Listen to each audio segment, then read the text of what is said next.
Okay, this is lecture How the Brain Works, Part 5, and we're going to be talking about brain networks. So a lot of this information comes from research in functional MRI. In functional MRI, if you take a patient and you have them just sit there with their eyes closed, they're going to think about relationships. You ask them, what are you thinking about? They're often going to say, I'm thinking about relationships. You know, my significant other wants me to do this, my mother wants me to do this, my dad wants me to do this.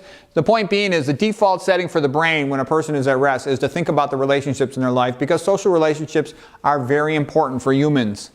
Okay, so this is DMN, default mode network. Now these again are simplifications, but it's primarily located along the inner edge of the brain and centrally in the brain. That's default mode network, like that's your cingulate gyrus right there. And the task-based network is primarily on the outer surface of the brain. Again, oversimplification, but it's good enough to just know it that way. And then there's a third network that's real important called the salience network, located right along the insula. So the TBN, task-based network, is typically what you think about when you're active doing a task. It has you in the present, you know, doing something for school or for a job. The default mode network is quite often thinking about the past or the future.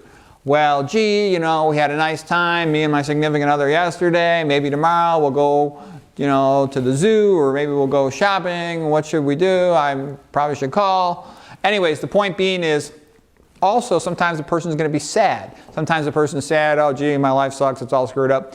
And the point is they're in a default mode network perspective, mood, or moment. And that's why it's so good for a person, if they're depressed or sad, to then do something that pulls them into the present with getting busy with a task. And that's one of the things you'll notice. One of the best things to help a person who's depressed is that they get busy doing something. They can get busy exercising or physically doing some other activity or studying something they like, and it gets their mind off the default mode network, obsessing about the past or the future. It pulls them into the present. So the point that I wanted to emphasize here is how these different networks also affect how the human brain perceives time. And what's the salience network? Is the salience network pays attention to things. That's why, let's say you're trying to study. You don't want the TV on because the light flashing on and off, it distracts you. You're trying to study. You don't want people making noise in the other room because it distracts you. You can put ear protectors on so it's not so loud. Sometimes even I'll prefer the furnace is going or something because it's making noise, and it sort of, you habituate to it, and then you don't hear the noise made by the person in the other room.